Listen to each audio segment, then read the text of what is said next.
Hello everyone, good morning, good evening. Welcome to another PMP Q&A session. Our today's topic is planning and managing project resources. This is one of the topics under processes domain. So let's start. Question number 1. Some people have joined for the first time, so I will be showing you a question on your screen for 60 to 70 seconds, and you will be answering in the chat window directly to me, not to everyone, right? And when you answer, then we will be discussing. So let's start question number 1.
All right, Robin, you have chosen option B. Yes, I have. I have. I've taken the assumption that the existing supplier has a problem, and we've got the option of looking at other suppliers to deal with the immediate priority is to try and get the materials back on track. So that's why I chose, looking for alternate suppliers and expediting in order to get the materials to get back onto schedule. All right, thank you. Robin, what's wrong with option C?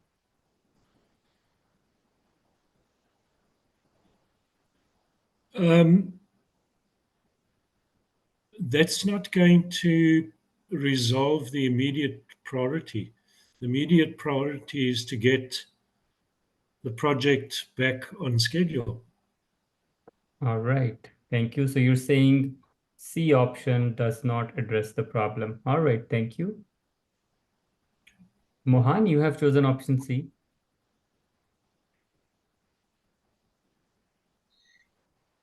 Yeah, I mean, I kind of looked at B and C, and I was kind of debating between those two options. And I felt like there's a 2-week delay in the delivery of the critical materials, which has been already assessed.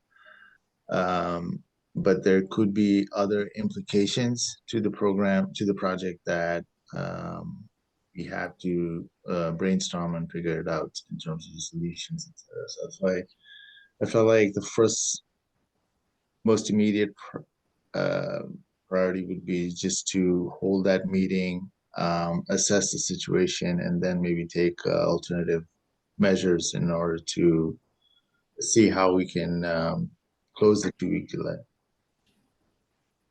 All right, thank you.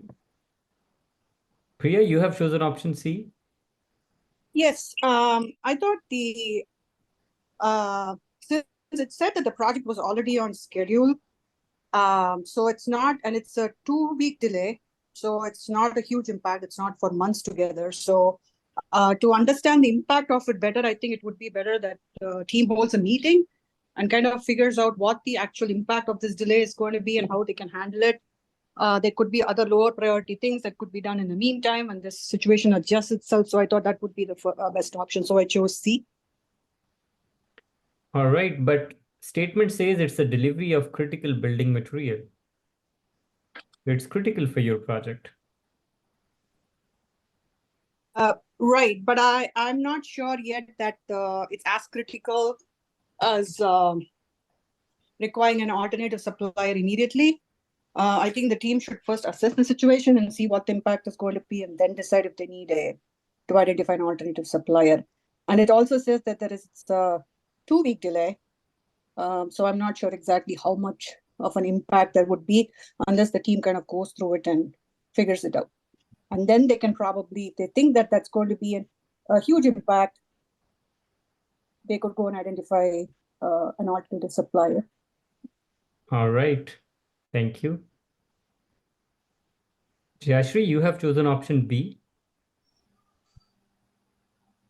Yeah, the project is on schedule, but due to the delay in delivery of this critical building material, it is getting delayed by 2 weeks. So it is, since it is a critical building material, an alternative supplier can be identified to expedite the delivery of the goods. So that's why I chose option B. All right, okay.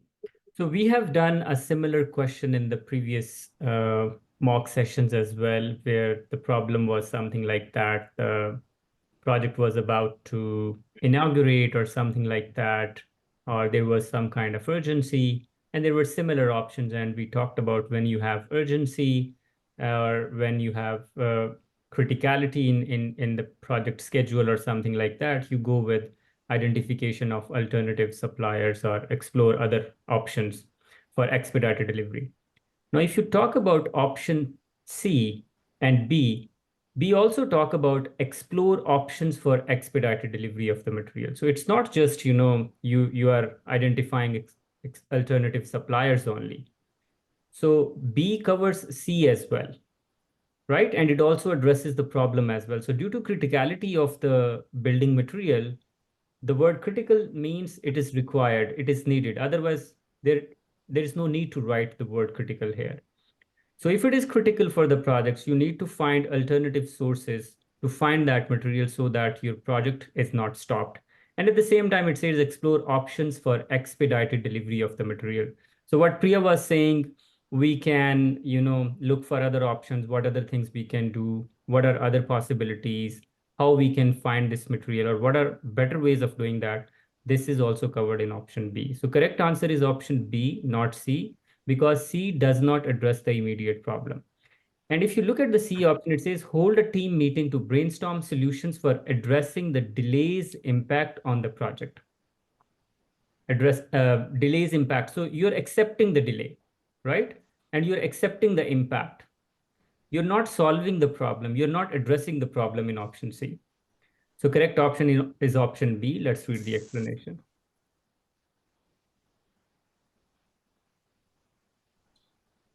But Amar, I have a question here.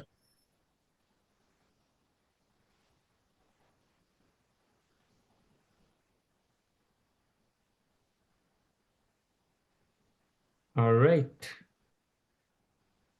Vivek, what's your question? Yeah. So as a project manager, like, will that be like my authority to find out the other solution, like to find out the other vendor outside, or we can find out the solutions within the team that we can do it.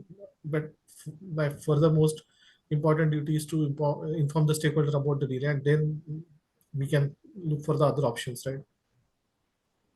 So material is from external supplier, so you cannot find it in-house, right? So it is from an external supplier, from a vendor, and that vendor announced a delay that they said this material is not available. So you have to look for other options. You don't have material in-house.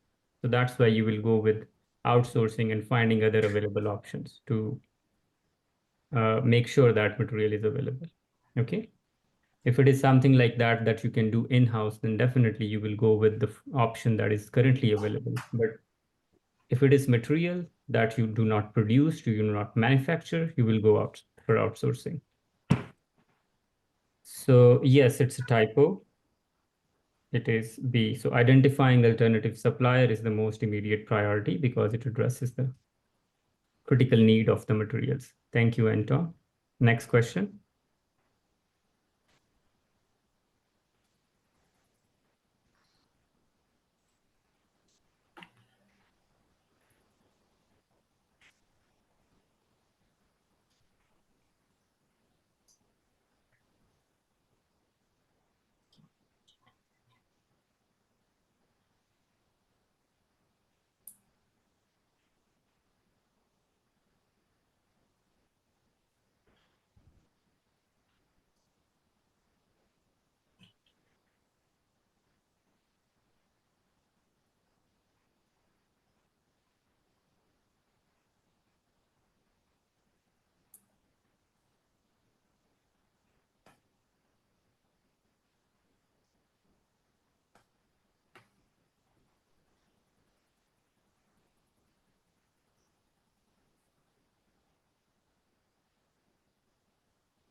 All right. Priya, you have chosen option D.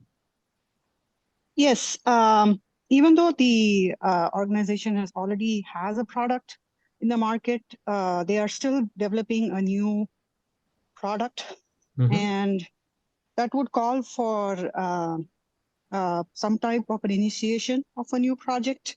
So option D kind of talks about, during the initiation phase, in addition to the business case, you probably have to, identify the scope, identify who the stakeholders are, and kind of like have a high level vision or acceptance criteria for the team. So I chose option D. I did not think, I kind of eliminated A, B, and C. So D seemed to be more, to be a better fit as well. All right. Thank you. Kokila, you have chosen option C. Yeah, Amar, because it says clearly they're going to start a new line of smartphone devices, but aiming significantly surpass the organization previous product in the market. So the product manager should know what is the previous product to surpass it. So I felt that is an appropriate thing, and then he can plan the rest of the things. All right. Thank you. Mary, you have chosen option B. Yes, it says the sponsor is eager to assemble the team and start the project immediately. So that's why it's identifying the most suitable team members for this project. Right. So the sponsor is eager to assemble the team and start the project immediately. Okay, good. So let's try to solve this question. The problem is that you are going to start a new project, and new project should be better than the previous product that is in the market.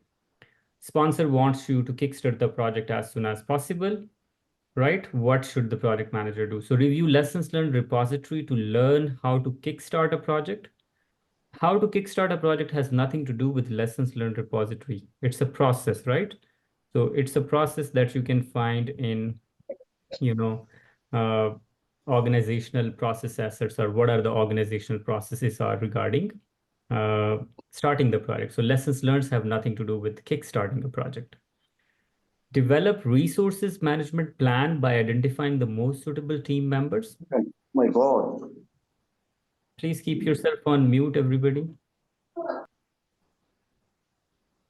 Okay, so developing resources management plan by identifying the most suitable team members. Yes, we do that, but we do that during the later stages of the planning. First, we understand scope of work, what scope of work we have, and accordingly we hire team member and we develop detailed resource management plan for them. So resource management plan would not come into picture until you understand the project scope. Review the previous product to understand its scope and functionality. Yes, it is important, but as Priya mentioned, you are building a new product.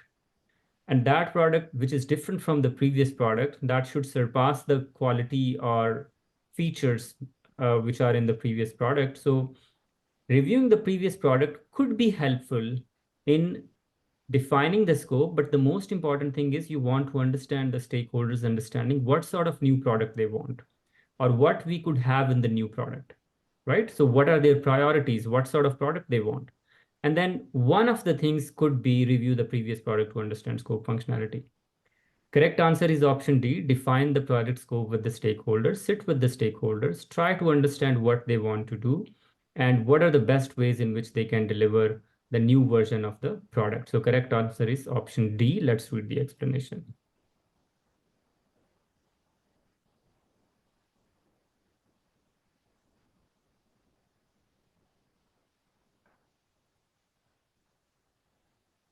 All right, next question.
All right. Daniela, you have chosen option B.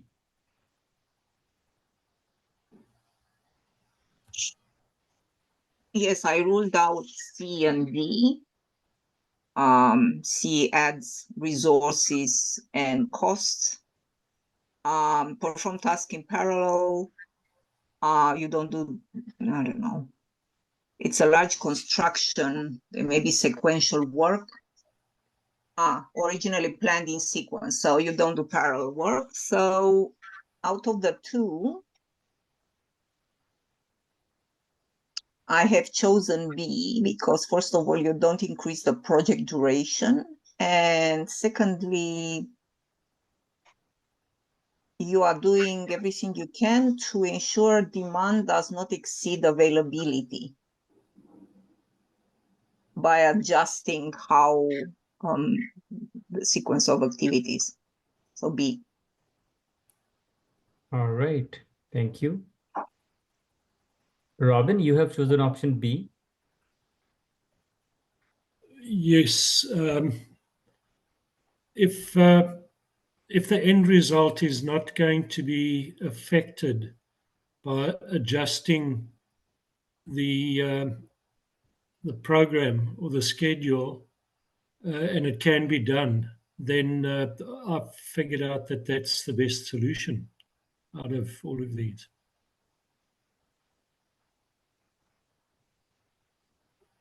All right, so you're saying adjusting activities within their float would not impact the deadline, so that's the best decision.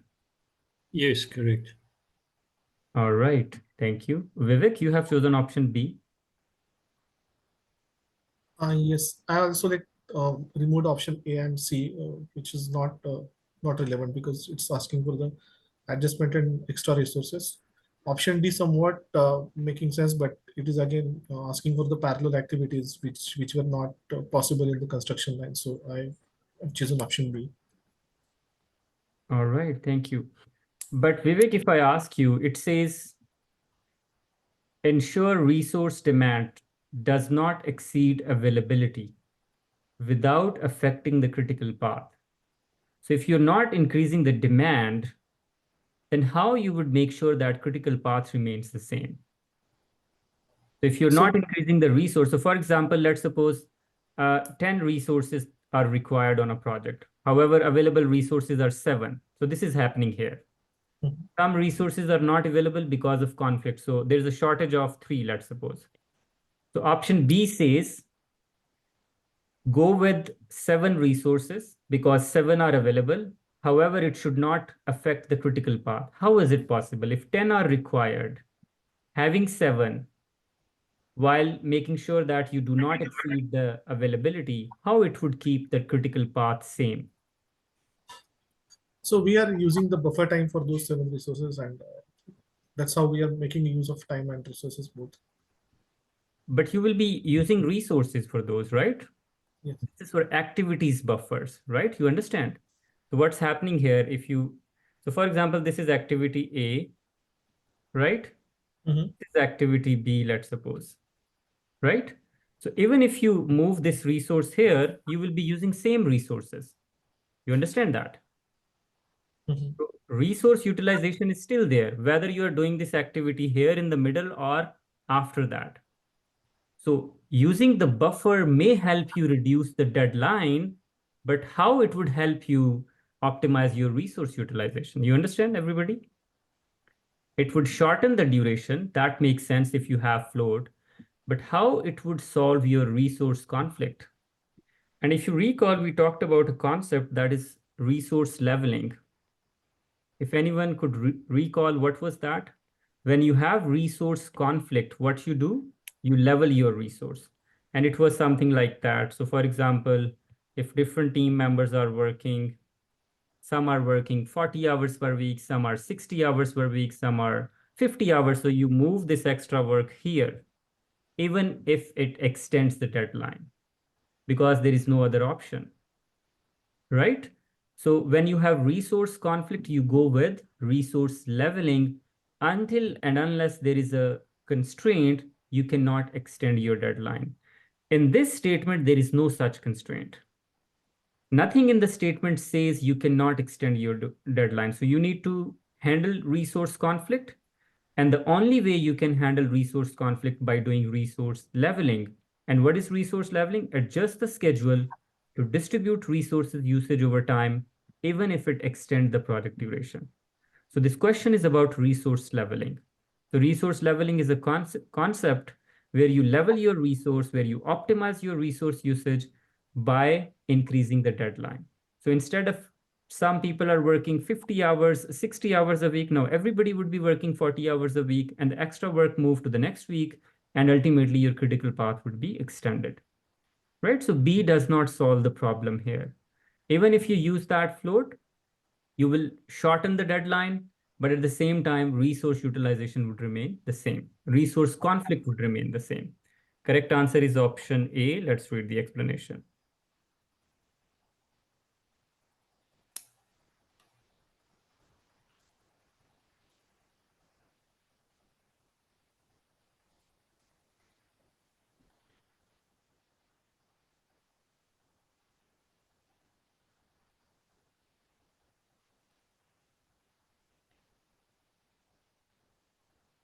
So if you read option B, it says, while adjusting activities within float can be helpful, it might not solve the entire resource conflict if the demand exceeds even the available float time, right?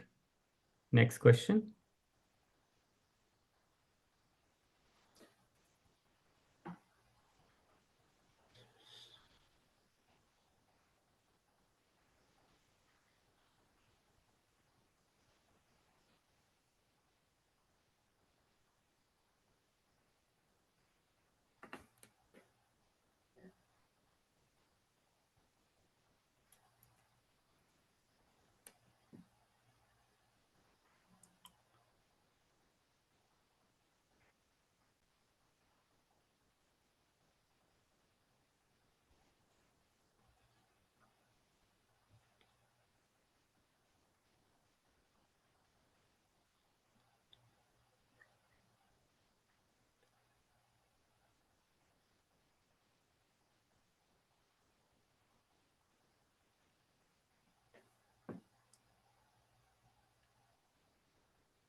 All right, Mary, you have chosen option A. Yes, so it looks like this is an agile project, and then the most for me is item A, where it's broad categories, and then during the development and so on, it can go into details. All right. Because others are looking much more into VBS. Okay, but And yes, what did make you think like it's an agile project? website redesign project. All right, Because even if it is probably website, even if it is website or anything, until and unless it is mentioned in the statement, it's an agile project or any of the agile methodologies, terminologies used, do not assume it's an agile or waterfall project. So we're not sure what sort of project it is.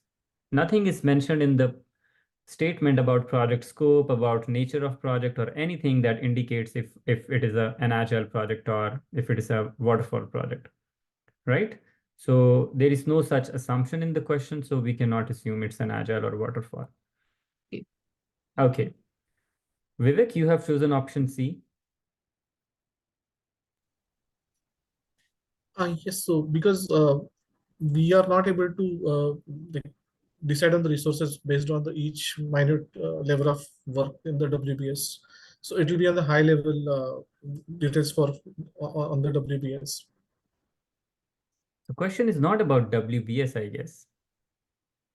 The question is about RBS, resource breakdown structure, which is different from WBS, right? Question is about resource breakdown structure. Mhm.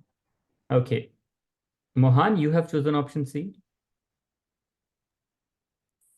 Yeah, I mean, so at this stage, right, I'm assuming it's in the RBS stage, you have enough information on the work breakdown structure as to what the various work packages are. So I would assume the correlation for the RBS would be similar, where you're trying to identify the resources, the resource breakdown structure at a level of the WBS, which is available information. And then further on, WBS gets subdivided into activities where you further do the resource allocation.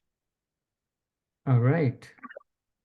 So one correction, WBS does not contain activities, okay? We don't, Work packages, right? yeah, work packages. So the lowest level of WBS is work package. Okay, let's first define what is RBS. Who would like to define what is RBS? Kokila, what is RBS? What is resource breakdown structure? Honestly, I have no idea, but I assume that during during scope planning or understanding while planning, what are the resources that are needed, the hardware, the software, and the human resources that are required to accomplish the project. Okay, so let's talk about what is RBS. Resource breakdown structure is categorization of resources. Resource breakdown structure is categorization of resources. So you write all resources, then you go down, okay, what are different types of resources we have under all resources? So for example, physical resources, right? Let's suppose human resources. Under human resources, you can go skilled resources, unskilled resources, and under skilled, you can go further down. You need engineers, you need business analysts,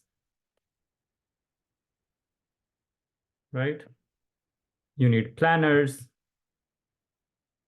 And under engineers, you can go, okay, you need electrical engineers, right? Civil engineers, IT, software engineers. You understand that? This is called resource breakdown structure. Categorizing resources into different categories. So option 1, the RBS should only identify the broad categories of resources needed, such as human resource, software, hardware. No, that is just this level. So that is first level only. We don't just write this in the resource breakdown structure. We go into further detail, as I have given you examples. So option A is not correct. Option D, the RBS should detail resources for each specific task within the, so tasks are not part of WBS. If tasks are not part of WBS, and we cannot write down resources for each task in the WBS, as Vivek was mentioning, or somebody else, like we don't go to that detail, like we mention task-based resources in work breakdown structure, right?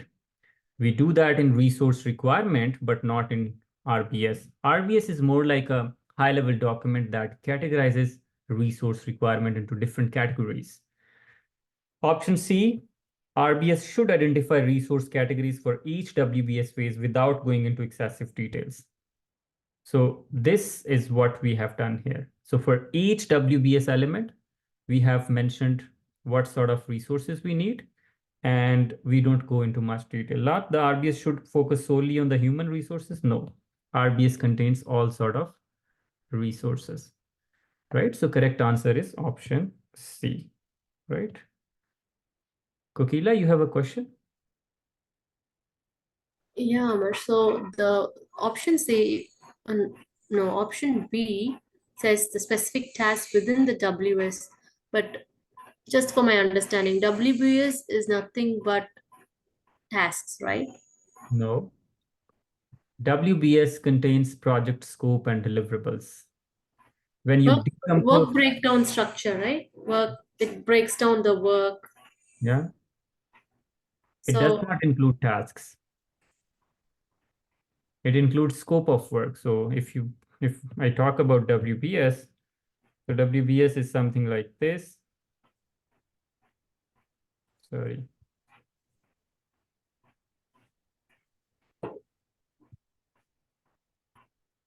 So WBS is something like this.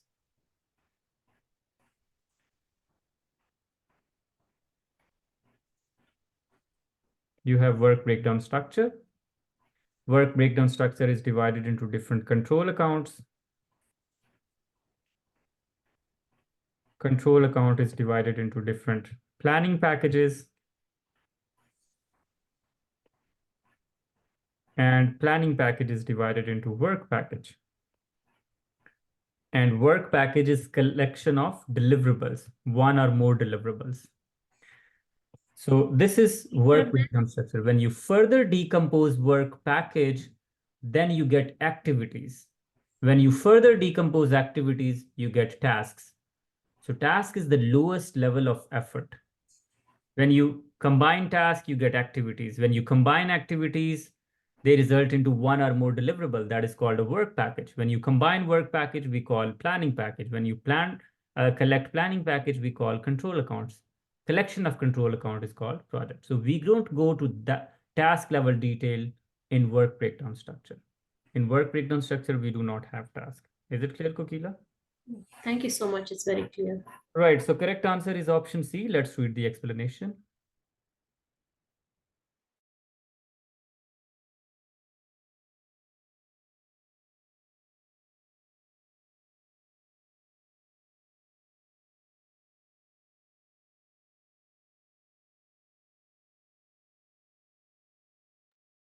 All right.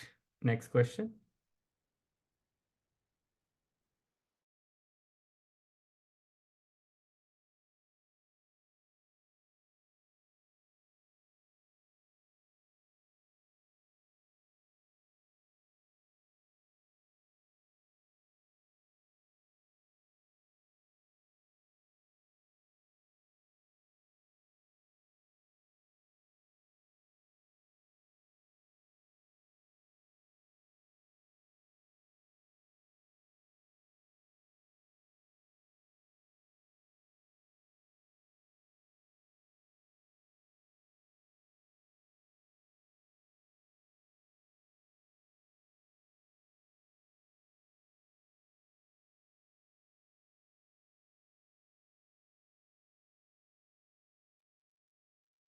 All right, Mohan, you have chosen option C.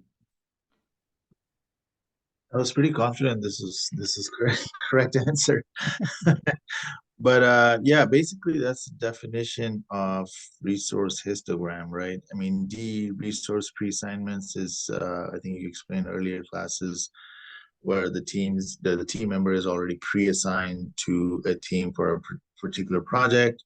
Resource management plan is again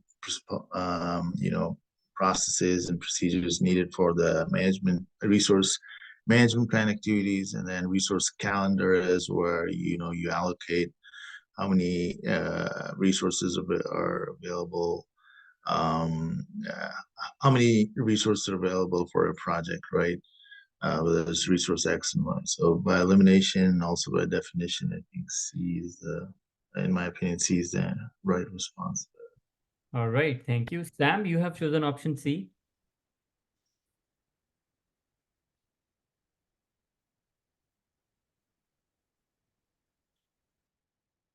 Okay. Jashri, you have chosen option C.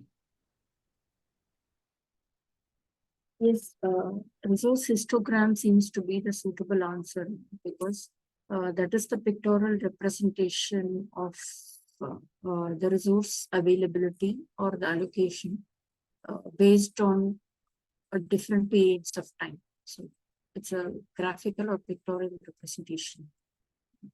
So So yes, that's why that I is chose correct. Option C is correct. Resource histogram tells us resource requirement over the period of time. So we can use this for monitoring purposes as well, like how many resources were planned and how many resources were actually available. So we can show two bars, something like that. So for example, so this bar is resource requirement, this bar is resource availability, and similarly for next week. So we can visually see where we are performing well, where we are performing bad, right? So this is resource histogram. So correct answer is option C. Let's read the explanation.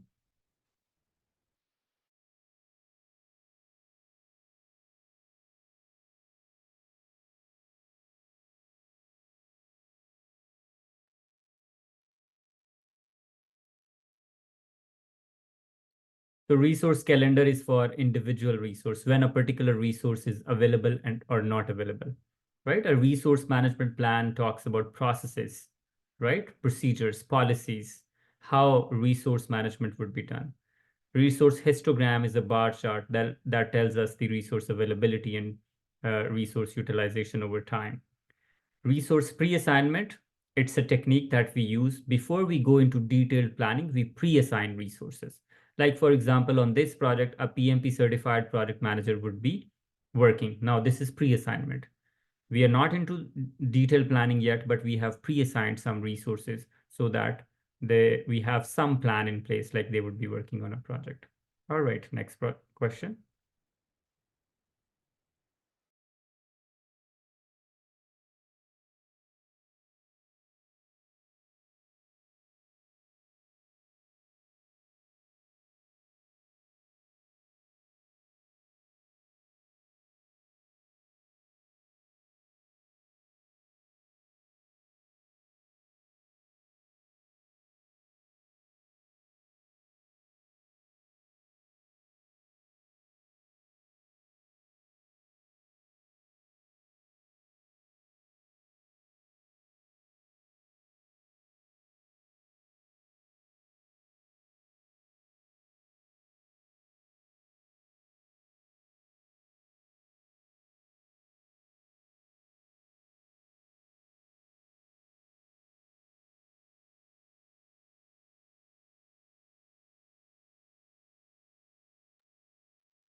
Kokila, you have chosen option C. Yeah, so the first option is project manager is not accountable because accountability lies with us. I don't believe that project manager is accountable. He's leading the project and he is definitely accountable. The second one is project manager is responsible for task completion, but the sponsor is ultimately accountable project success. I ruled this out because a project sponsor role is to just gives resources and support and authorize so that but ultimately the project manager is both responsible and accountable. All right, thank you. Daniela, you have chosen option B. Yeah, look, was not that sure.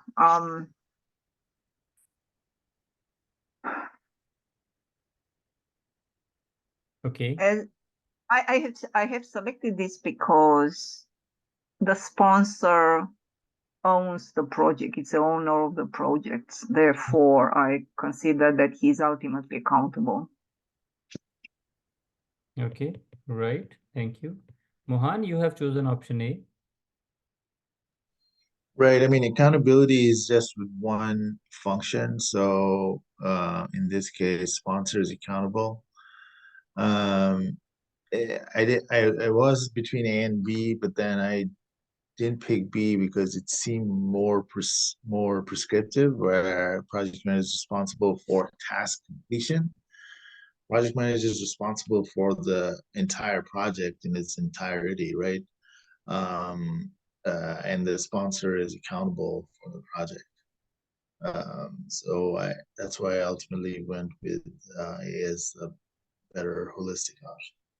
So Mohan, the meaning of word accountable is answerable. Now, if it is answerable, would you be sticking to your previous option or you will be changing your answer?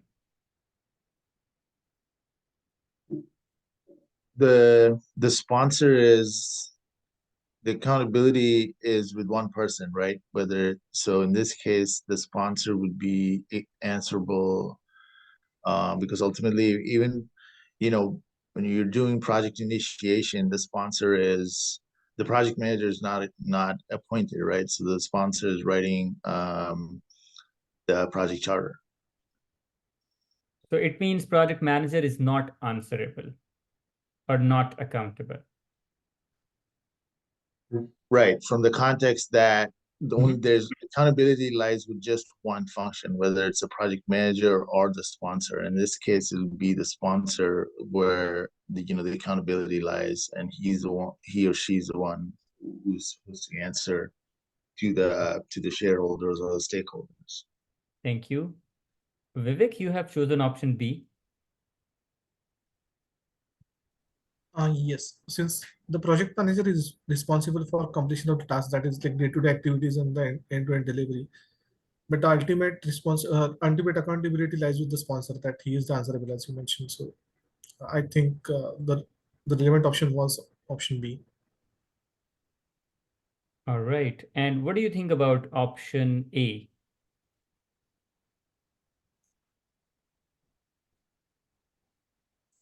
Because option A does not talk about any like why the project manager is responsible, where option B is described being the project manager, why is like responsible in this case.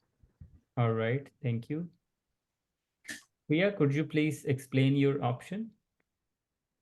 Yes, I think I chose option B because the project manager, even though it says responsible for task completion, at the leadership level, you're more accountable for the ultimate success or failure of a project. A project manager could come back with impediments, issues, resources, financial problems, all of that, and it's the sponsor who's ultimately providing direction and assistance to the project manager for the success of a project. So it could not, it's just not one person sponsors, it could be a team of sponsors. So ultimate accountability lies with leadership. So I chose option B. All right. What's wrong with option A, Priya? Option A, it says the word the project manager is not accountable that's kind of a negative. That's not, yeah, I mean, everybody has some type of accountability at every level, but overall, when you look at it from a, 10,000 feet view, option B makes more sense, but the word not accountable does not make sense. All right. Correct. So option A is not correct because the project manager is not accountable or not answerable. This is not correct in all situations. Project managers, they do have some sort of accountability. They are answerable to what they do, right? So this is not the most comprehensive statement about the definition of responsibility and accountability. So question doesn't talk about identify the right statement or wrong statement or what is correct. The question is, how should you most comprehensively respond to the team member's question, right? So the project manager is not accountable because accountability lies with the sponsor. No, project manager is accountable for their own tasks, right? But the accountability level is at the task level. The project manager is responsible for the task completion, but the sponsor is ultimately accountable for the project success. Yes, this is the correct answer.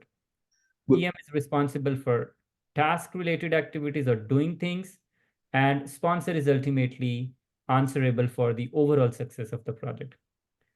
What's wrong with option C? It says the project manager is both responsible and accountable, and the sponsor role is to. So this is just downplaying the role of sponsor. Sponsor is all in all in the project. Sponsor is the project champion. Sponsor makes all the decisions. Sponsor gave all the approvals, right? If sponsor is giving all the approvals, then how come only PM is responsible and accountable? If decision-making authority rests with the sponsor, then they can't just be support and resources. So both the PM and sponsor are equally accountable. No, they are not equally accountable. There are different roles, different responsibilities. There are different levels. So option D, C, A are incorrect. Correct answer is option B. Let's read the explanation.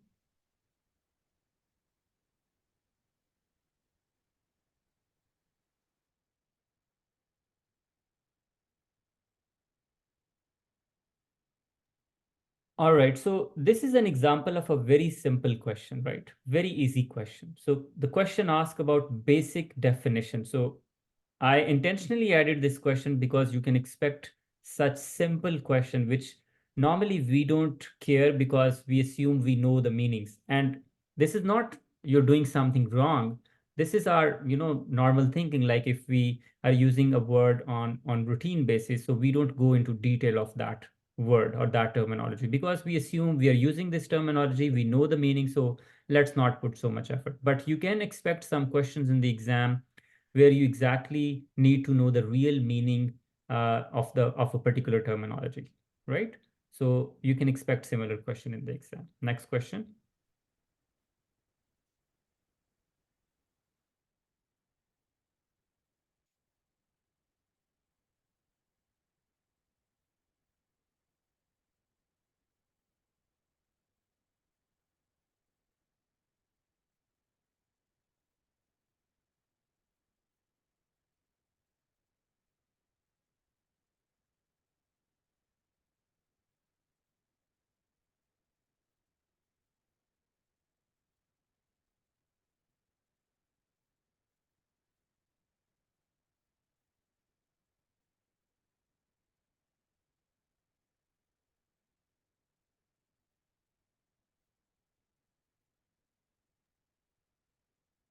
All right, Mohan, you have chosen option D. Right. I mean, out of all these options, really, none of them are really very good, right? So, by process of elimination, I picked D. I mean, go with the first one, consult with the PMO for available resources. Again, that might be a good option if, PMO is controlling the resources. And so that I eliminated that. Encourage the developer to basically focus on the project manager's project. That would not be a viable solution, right? Because we have a conflict here with two different projects. Find an alternative resource. Again, you as a project manager, you want to make sure that you are finding a solution for the best utilization of the resource for both projects in mind. So really, D was where you kind of, here in this case, the resources coming to you and expressing the concern. So really discuss the situation with the department head or the functional manager, I'm assuming here, regarding the resources conflict, and maybe then solve the issue with them in terms of prioritization of the projects. All right, thank you. Priya, you have chosen option C. Yes, I just wanted to disagree with Mohan. No, I'm just kidding. Uh, the alternative resources to make sure both the projects stay on track. I think, even though you're worried about only your project, it's always better to think about the organization as a whole and think about creative ways of using resources. If resources are available, that might be a solution. If you're unable to find a resource that can help you with it, maybe then it is time to, probably talk to the developers department and see if, any adjustments can be made. But looks like the other project is also critical. So I think finding an alternative resource should be the first approach. All right, so you're saying finding an alternative. So see, if you look at the question, it says, in the middle of a software development project, a key developer informs the project manager that they cannot complete their assigned tasks on time due to conflicting responsibilities with another critical project. So there are conflicting responsibilities with another critical project. So what should the project manager do? So if the statement says like a resource is not available at all, right? The resource is not available because they are fully allocated to another project, then definitely it makes sense you are going to find an alternative resource. And it's not always like we directly jump to look for alternative resources. The best option is to see how we can efficiently utilize existing resources. If you're not able to find a solution for efficient utilization, then we will be going with an alternative resources. Your explanation and logic is right, but you just flipped it. You said, first we will be finding an alternative resource. If alternative resource is not available, then we will be talking to the departmental hand to find a workaround. But it's exactly opposite. First, we will see what we can do with available resources. If available resources do not work, then we go with finding another resource or for outsourcing or for other options. So first, we try to solve the problem with what we have. If that does not work, then we move towards other options, right? So yes, you're right, we will be going towards other options, but the sequence is slightly different. So first see if in the current situation, can we do anything? And option D says discuss the situation with the developer's departmental head regarding resources conflict. Resources are owned by functional heads or departmental heads. They allocate resources, so they exactly know how much work a resource is doing on different projects. So talk to them. If there is no possibility, if you cannot efficiently utilize existing resources, then definitely you can go with option C. Then D would not work or any other options would not work. Priya, does it make sense? You understand? Yep. So correct answer is option D, discuss the situation with the developer's departmental head regarding resources conflict. If this does not solve the problem, then go with option C, find an alternative resource. Option D is correct. Let's read the explanation.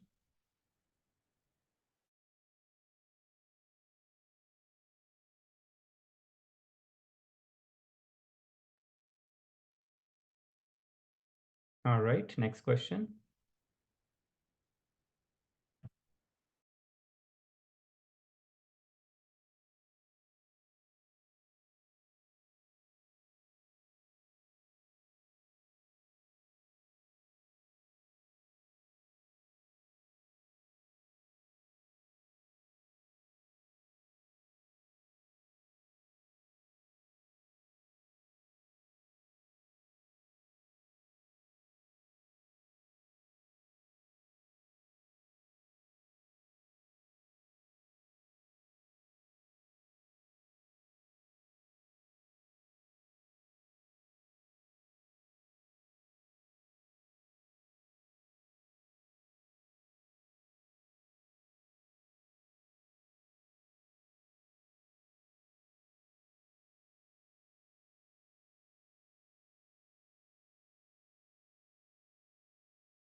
All right. Who would like to explain what is just-in-time manufacturing? Anyone, please. What is JIT manufacturing? Daniela, would you explain what is JIT? Not sure, but my understanding is it's a process where you procure whatever resources you need as you go along, and it kind of it's used in longer projects. So if it's a 3-year project, you wouldn't necessarily know next year what you're gonna need or how much it's gonna cost. And anyway, so it has some variables regarding a lengthy project, and represents a strategy to acquire various resources for the project as needed.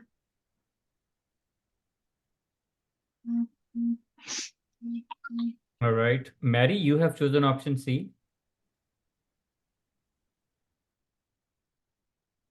Yes, because it talks about potential disruption to the production schedule if a supply delivery is delayed. So it answers immediately this sentence. A lack of strong relationships and communication with key supplier, although all other answers could be, I think, part of this question. Anton, you have chosen option C. Could you please explain why? Hi. Yeah, just-in-time approach that actually refers to supplies that are basically thrown into production. Say if you're producing cars, and you should receive as many wheels to go into this shift. So if you don't receive them in time, or you receive less, that's the issue. That means you wouldn't be able to produce your product. And this way, to me, the biggest challenge is indeed lack of strong relationship and communication with key suppliers. How lack of strong relationship affect JIT? Well, if your relations are not good, and if they don't respond to your phone call, basically, then it's an issue. Right. Okay. Good. So let's talk about what is JIT here. So just-in-time manufacturing is a concept. So for example, there are two options that you have. One option is you order your product. So for example, let's suppose you need your product in January or June, let's suppose. You need your product in June 2025, right? And you order in Jan 2025. So here you order and you expect delivery around March and April, right? And then you store this product and you use it whenever it is required. This is one option. Second time is manufacture this product whenever it is needed. If it is needed in June 2025, then do the manufacturing in June 2025 so that there is no need to store the product. So to save the storage cost, to save the inventory cost, right? To save the space, what you do, you manufacture just in time whenever it is needed, right? So for example, if a product is needed 3 days from now, and the production time is 3 days, it would be produced now rather than a week before or 3 weeks ago. Means rather than being proactive, you just do things on time. So when you are doing things on time, so for example, you required 100,000 units for a product and you order it, right? You say, okay, next week we need 100,000 units for this product. Now, forecasting has nothing to do with it. You understand? We're not talking about forecasting. You just ordering 100,000 because you need 100,000 next week. And if supplier or vendor, they do not respond, then you won't be receiving the product. So for example, instead of 100,000, you said we need 90,000. and 10,000 you can order later because this is just in time. Forecasting is needed when you are proactive, right? When you are proactively managing the supply chain. But in this situation, if relationship with supplier and vendor is not strong and you need manufacturing just in time, then you won't be able to get the delivery. Yes, forecasting is important, but that is not very relevant or more important than having strong relationship and communication with the supplier, because it all depends on how responsive your supplier is, because you need product right now. When you will be ordering, vendor would start manufacturing and they would be delivering. But if there is a communication breakdown, means you won't be getting the product manufactured and there would be delay. So correct answer is having strong communication and relations with the vendors. That's the biggest challenge when it comes to JIT, just in time manufacturing, right? Forecasting is not that much important. Even if forecasting is wrong, you can order it again, right? Because it is JIT. It is not something you order now. It's a one order. And if anything goes wrong, you cannot order again. You can order again, right? So, but JIT, if you don't have strong relationship, then it would affect the delivery. Correct answer is option C. Let's read the explanation.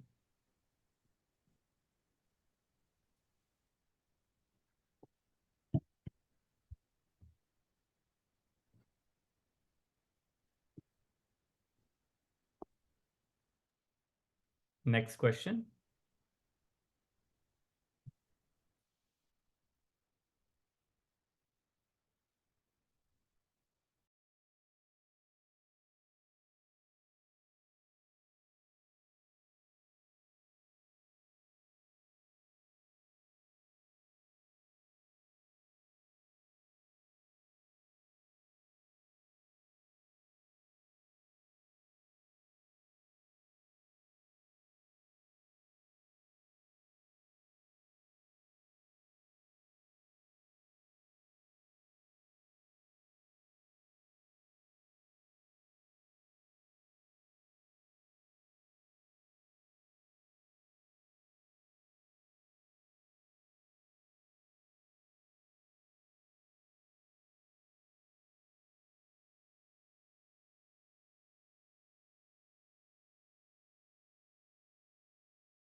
All right, Kukila, you have chosen option C. Could you please explain?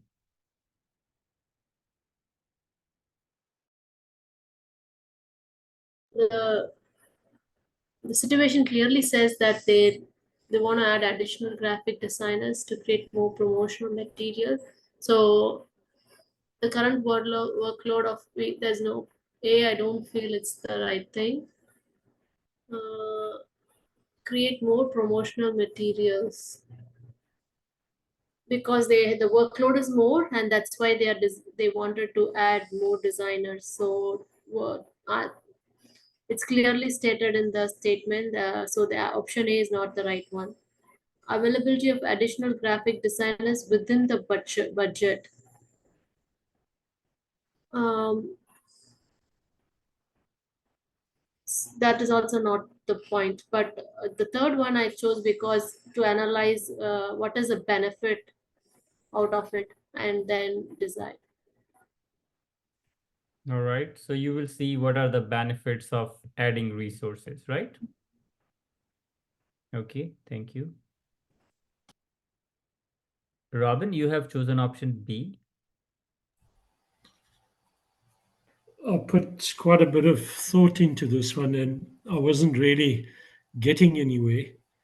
But my thoughts were around what the marketing team were looking for. They were looking for more promotional materials. So what we needed to do is to establish if we've got a budget for that and if the additional graphic designers available to do that.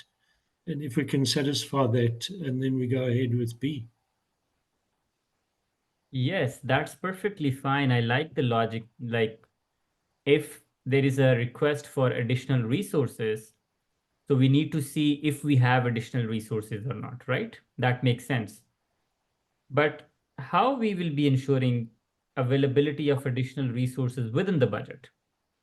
How is it possible? If you're adding more resources, then definitely it would impact the budget, no? What do you think? Yes. So if it is not written within the budget, then this is the best option, right? We will see the availability of additional designer or resources maybe. But within the budget, that's not possible. If you're adding resources, then definitely budget would go up. So it says the project is on track, but marketing requests additional graphic designer to create more promotional material. So if you're adding more designers, then definitely budget would go up. Okay, good. Right, Mohan, you have chosen option A.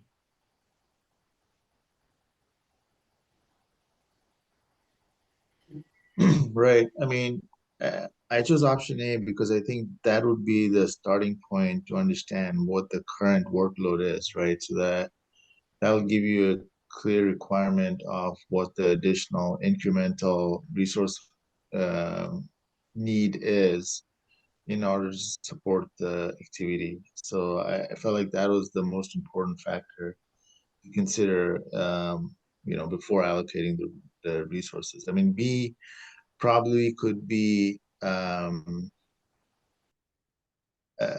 done because there could be. So I was thinking it more from a perspective of a risk perspective, that there could be some contingency reserves in place where you could have additional graphic designers come in, and you could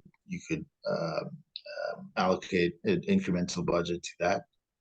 Marginal benefit really didn't make any sense, and then D I eliminated right away. All right, so Mohan, let's suppose the utilization of resources is 100% right now. So current workload is 100% to the available capacity. Then what? Let's suppose, let's make an assumption here, just to have some argument. It could be anything, right? It could be 50%, it could be 10%, let's suppose it is 100% then. Right. If the current workload is 100%, right, and you have estimated that you need to have at least 110 or 120% work completed. So there's a deficit of 20%. So you would need at least 20% of the work completed with whatever resources you estimate. All right. Okay.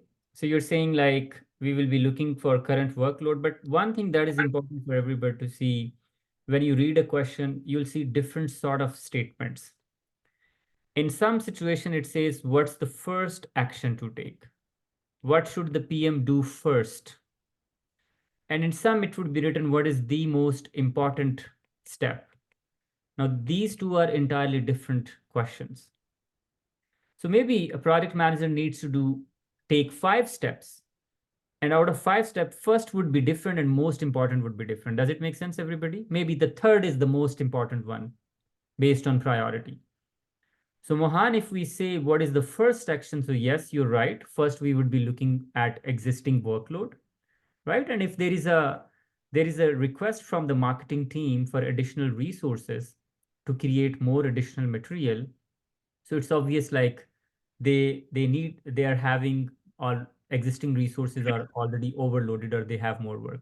So if the question says what's the first action, option A is correct. But the question doesn't talk about what's the first action here. Question says what is the most important factor to consider. That's why I highlighted this. So the most important factor is not to look at the current workload. The most important factor is what will be the value addition of these additional resources. We don't just add resources by looking at workload. So there's the concept of law of diminishing return. I hope you have read it somewhere. Law of diminishing return, very important. So we don't just allocate resources because resources are overloaded. No. So for example, if 2 people are working on writing a code it's not like that if 10 people would work, they will write code in one day. There's a natural process that each product manufacturing or development takes. So for example, construction of a wall.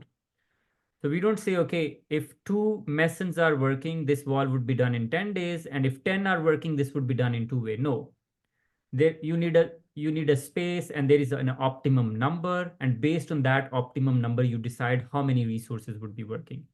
And law of diminishing return says by keep on adding resources, there would be diminishing return with the passage of time. This is very important. Please pay attention. So it's something like that. So for example, this is your, let's suppose, graph. And on one side, we have, let's suppose, return. So here I have resources, and here I have return. So vertical axis is return, and horizontal axis is resources. So the curve would be something like this. Something like that. Means up to certain point, you can see a linear increase in return. And then there is no increase. And then more people create problem. Then productivity goes down. So by just looking at the workload and adding resources would not help. You understand, everybody? Does it make sense? If your resource level is already here, now looking at workload and adding resources would be negatively impacting your project. So what we see is, we will see what would be the value addition of adding more resources. If you see a reasonable value, then definitely you will be adding. If there is no value, then you won't be adding resources. So correct answer is the marginal benefits, the additional benefits of adding more graphic designer. What benefits you will be expecting by allocating more graphic designers, right? So C is correct option. Let's read the explanation.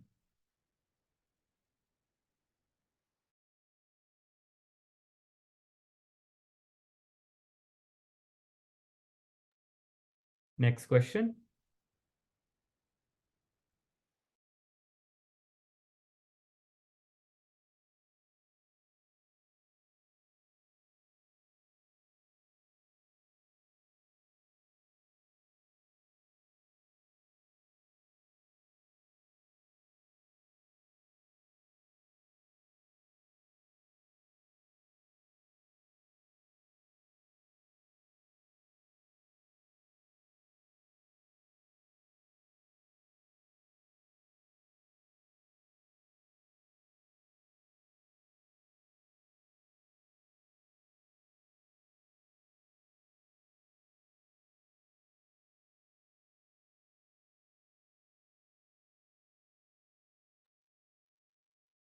All right. Sam, you have chosen option B.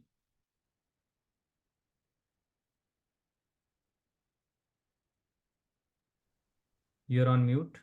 You create a schedule and based on the people availability. You're not audible. Your voice is not clear. Okay, Kokila, you have chosen option B. Yeah, mostly when you look at the calendar, you will know what resources are available and not available. Based on that, we can adjust the schedule of the deliverable. So the primary purpose of resource calendar is to schedule project activities based on resources availability. Okay. Priya, you have chosen option A. Yeah, I just try to choose the simplest option. It seems that A was the simplest answer. You want to track, it's a calendar. You want to see availability of resources over time. So I just went with option A. All right, thank you. Daniela, you have chosen option A.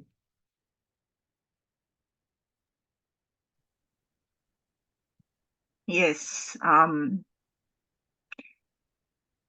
This is a resource calendar, so I don't really schedule activities. That's a different activity for the project. So A seems to be the most logical. I create a resource calendar so I know who and when is available during the project. Absolutely. So correct answer is option A. The people who have selected B or any other option, they're looking at different benefits that we are expecting from resource calendar. So for example, with resource calendar, you can solve resource conflict as well, right?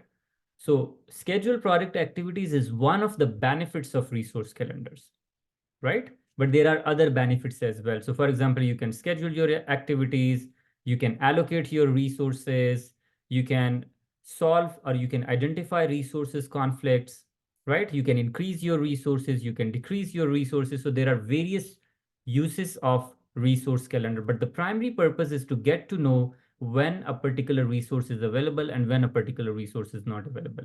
To see the availability of resources, we develop calendar. So correct answer is option A. Let's read the explanation.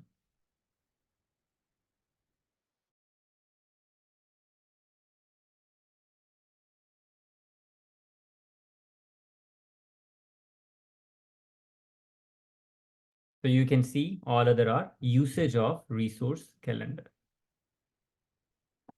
All right, everybody, we are done with today's session. Thank you so much. I hope you have learned a lot. So what are your score in today's session? Just write in the chat window, your score. You can write directly to me. 60%, 40%, 30%, 50%, 60, 60. All right. Okay. It's a learning process. Resources is one of the topics for which we have conducted just one session today. So I'll be having one more session on resources. This is an important topic because there could be question in the exam where there would be resource conflict and resource calendar, and some you can expect a drag and drop question as well. So please pay attention when you prepare for the exam. All right, everybody, take care, prepare well. Good luck for your exam preparation. I'll see you tomorrow with an interesting lesson. Take care. Bye. Thank you. Thank you. Thank you. Bye. Thank you.